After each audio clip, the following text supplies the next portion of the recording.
and I am your host today as we go through the Star Trek studios here at Kingsland, Georgia. They're called the Neutral Zone Studios. That's neutralzonestudios.com. And the studio here is amazing. It really makes you feel like you're there. They've got the sound effects, the lights, and everything. And I'm right now live in auxiliary control. And yeah, this is exactly where Captain Kirk sat when he flew the Constellation down the maul of the Doomsday Machine. And the auxiliary control room was used in a number of scenes in different original series episodes. But the one that most people remember is the Doomsday Machine, where the bridge was damaged really bad, and they found Commodore Decker face down right here on the console in the auxiliary control room. And they're like, Matt, what happened? And he's like, something attacked. And this is where that whole scene happens. And then of course Kirk has to go up and fix the view screen, and that's my favorite episode. I love that episode, the Doomsday Machine. Probably the best of the original series episodes in my opinion.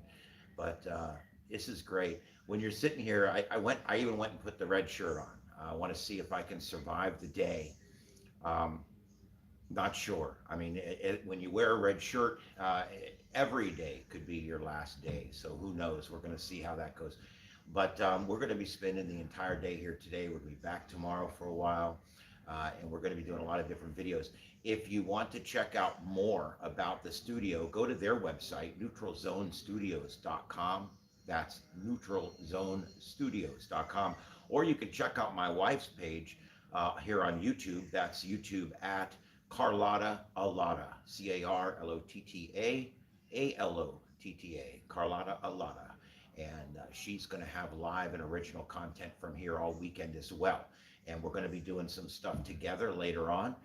But we're basically going to bring you all of the sights and sounds of the sets here in Kingsland, Georgia. And this studio originally started with a love of labor with a man named Vic Mignogna. And he started this whole thing with some other folks that are big fans of Star Trek. And they built these studios and they made 11 original series episodes that in my opinion are every bit as good as the originals. And I consider them canons, called Star Trek Continues. If you're a Star Trek fan and you've never watched Star Trek Continues, you got to. It's amazing. It's 11 episodes that ends the 5-year mission. Captain Kirk puts on the pajamas that you see him wearing in the first movie at the end. It kind of connects the dots, if you will, between the beginning and the end of the 5-year mission. You get to see what happens at the end to each of the characters, and I'll just leave it there. And everything matches, of course, very closely with canon. But that's really cool. This room in here behind me, there's a screen missing, and that's because in some episodes it's there, and in some it's not. The set is set about, I think, in 67 or 68. But the set did change a little bit over the shooting of those 3 years. And so in some cases, things might not be exact because it was in this episode, but it wasn't there in this episode. These consoles here on the side, for instance, in the original series, if you notice, this console here was actually facing this way. Well, these just moved. They're just sitting here, and someone has moved it this way. But these can be configured. In the original series, I always figured, because in one show they would show them one way, and in the other show they'd show them the other way. So I always figured, silly me, I always figured that these were simply movable, so that if there was 3 people in the room, the 3 people could fly, and if there was only 1 person, you could turn them this way so that 1 person could work all 3 consoles. And one of the neat things they let you do here is come in and actually sit down and actually, touch the buttons and be part of what's here, because this studio is completely just like the original series. It's absolutely every bit just like the original series was. And so when you come in here, you kind of not only get a feeling for what it was like to be on a starship a couple hundred years in the future, but you will also get the feeling of what it was like to be on the Desilu set in the mid 60s, because this show was completely shot on a Desilu set. There was a few episodes where they shot outside, but most of it was shot on a soundstage. And one soundstage held the entire Constitution class ship, the bridge, the circular hallway, and all of the different rooms that are connected to it. And so that's what's really cool about that. Now we're going to take a little tour here in just a minute. I'm going to take another walk around. I'm going to show you some other parts of the studio here. Uh, right here, we're going to go right now over to this side here. If you remember right here, this is where Kirk was laying in the Doomsday Machine, fixing that panel right there. He was trying to get the view screen working, and then when he finally got it working, what did he see?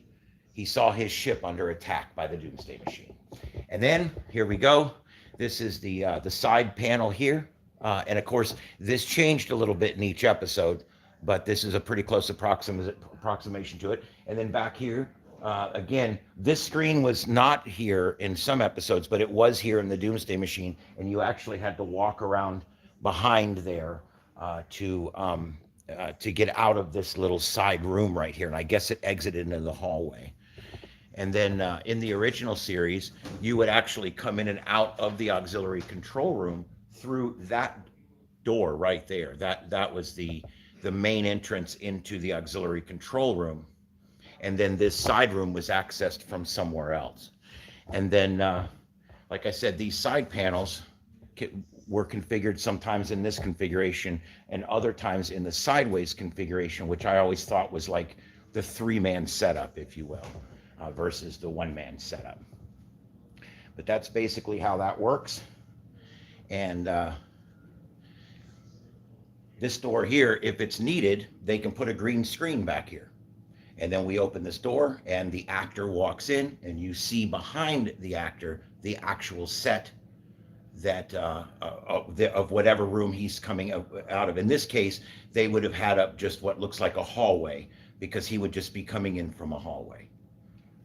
In Star Trek Continues, and you can actually, it was down at the end of a hallway, was where you would actually enter into this room. But the sets are not configured that way.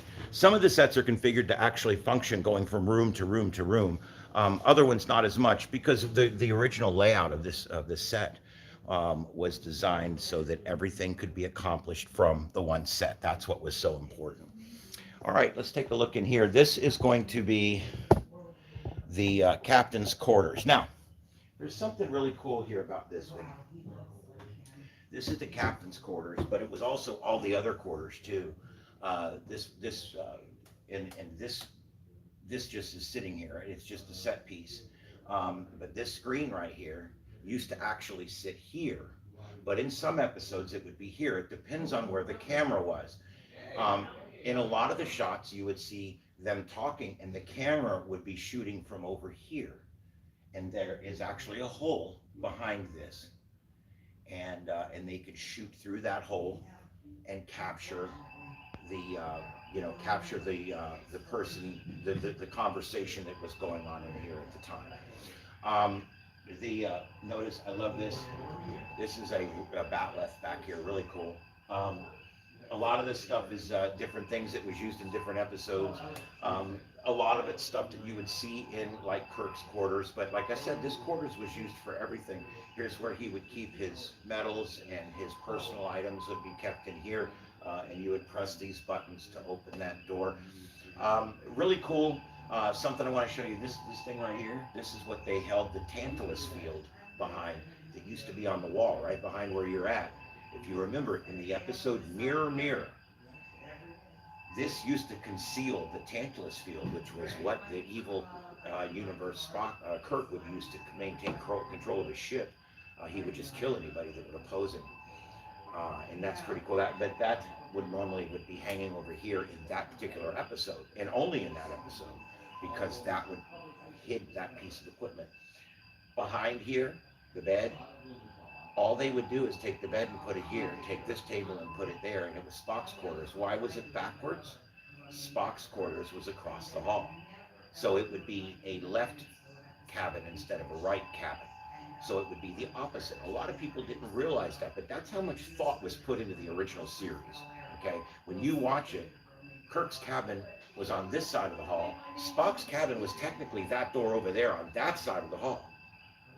So they would shoot the hallway from the other side, and you would get the impression that you were walking into the other side of the hallway, and you would walk into what is now Spock's quarters, which you would walk in that door over there, and you would stand over here and speak to Spock at this desk that would be sitting over there, and his bed would be over here, and he'd have the little Lincoln color light thing over here, and you'd hear that music, do do do do do. Every time you walked in his quarters, you heard that same little piece of music. I love it.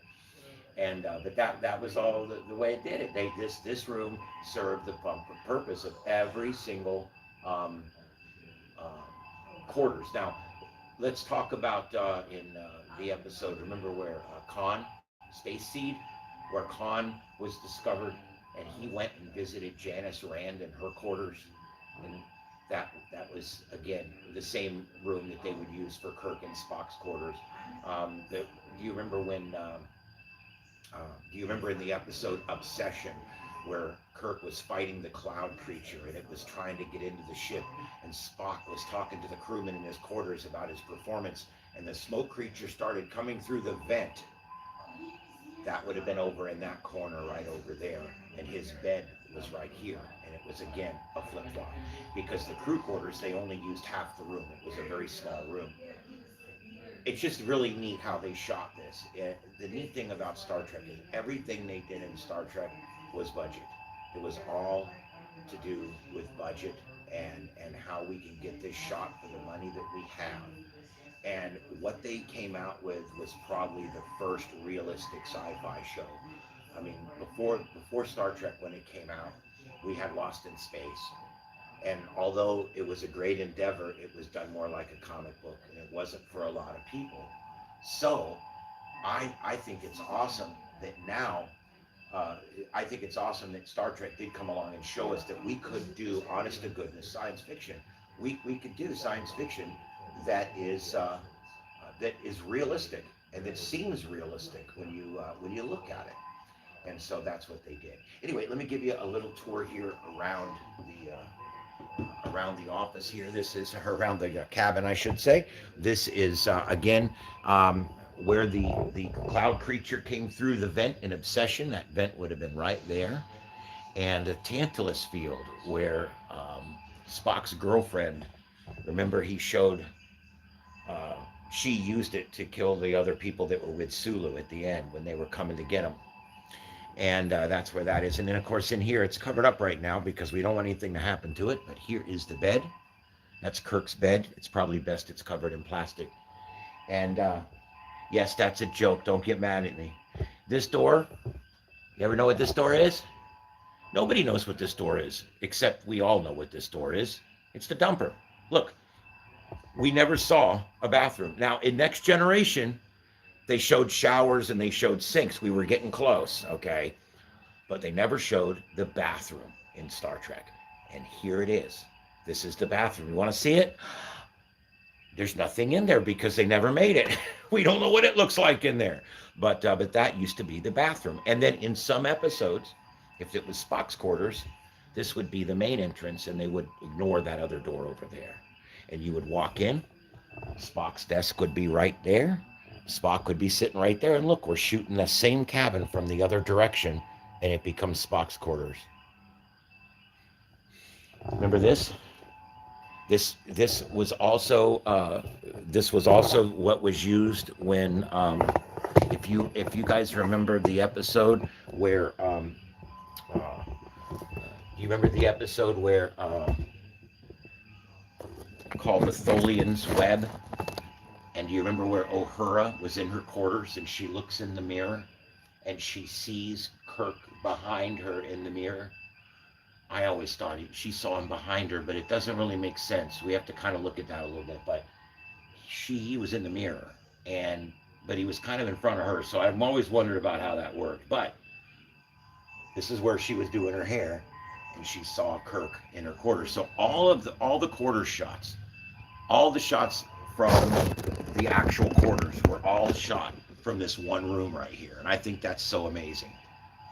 All right, so let's take a little walk here, and we're going to come on out. Sorry, I'm doing this all by myself, so you guys just have to deal with the production. There's a look out the main door there. It goes out, and that's the auxiliary control room across the street, or actually would have been, could have been Spock's quarters or whatever else they put over there. And let's go down this way. This down towards the end of the hallway here. Look what we have here. These are more of those. I talked about these earlier. We These are called plantons. And give me just a second here. I have to adjust my tripod. But there we go. Hold on. Give me just 1 second here. There we go. These are called plantons. And they're basically just like a picture that goes on the wall. And you can move them around if you need to make a different set, a different design. You want to make it look different. You just take these different plantons and you would move them to whatever location you need to move to. What is this?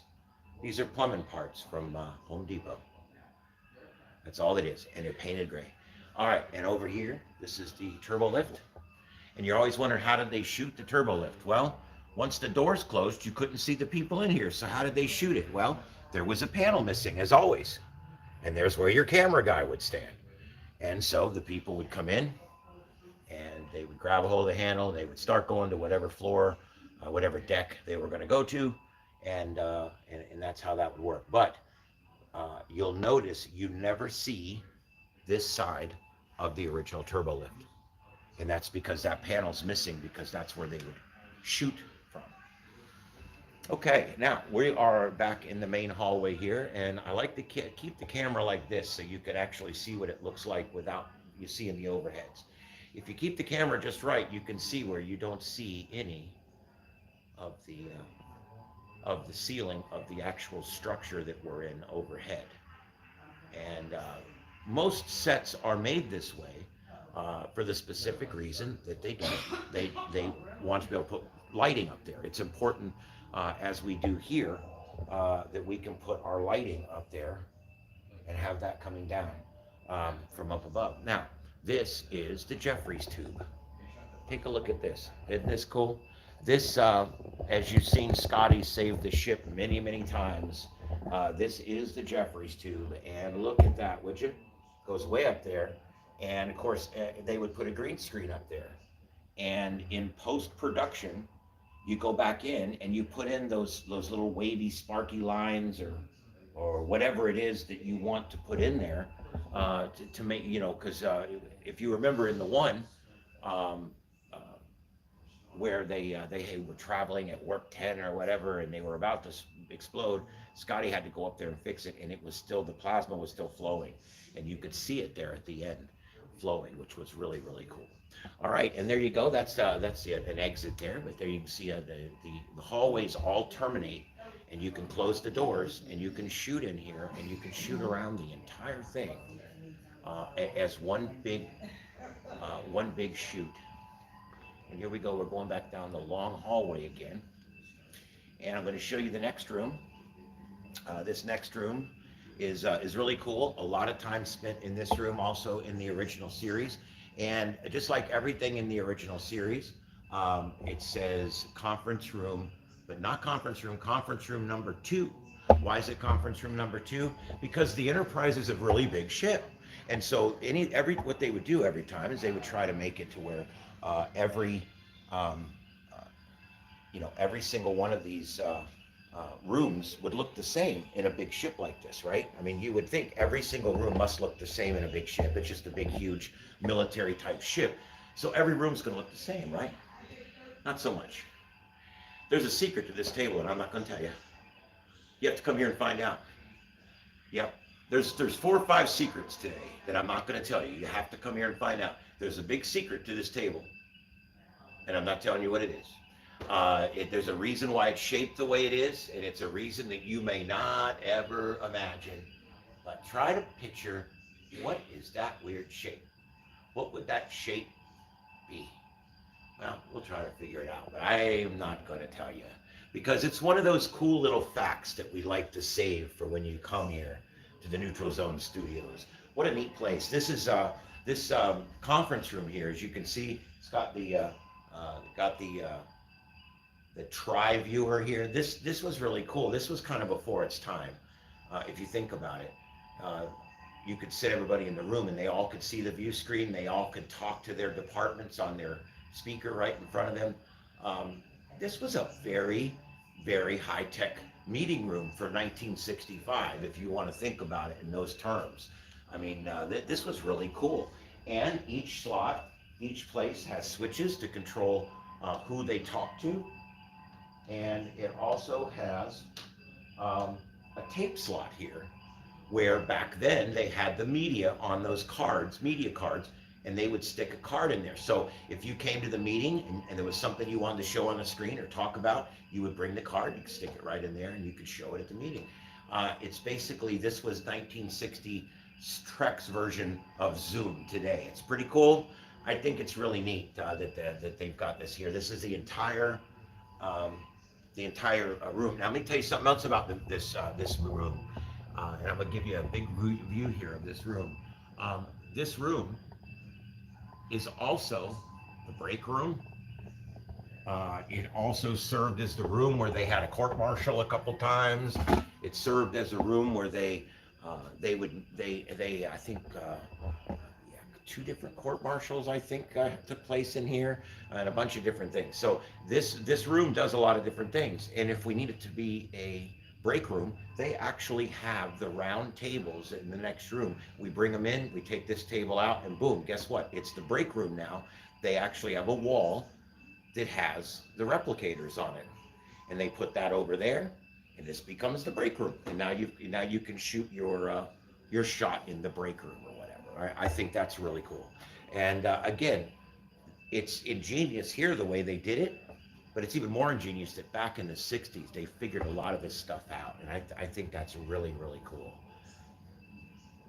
All right, and we've pretty much been everywhere. I'm going to come back in about an hour, and we're going to take a tour of the bridge. And we're going to take a look at all the different things on the bridge. And there's quite a number of them. There's all the different control panels and all the different things. But I'm going to leave you with one last thing in this video before we go. All right next to the engineering door, we used to see the guys go up and down these ladders. Remember that? Well, these are just transmission towers, just like they were back in the 60s. It's a radio tower. But you would see the guys go down. I want you to notice that in episodes, when they show the outside of the engineering deck, you will see this right here.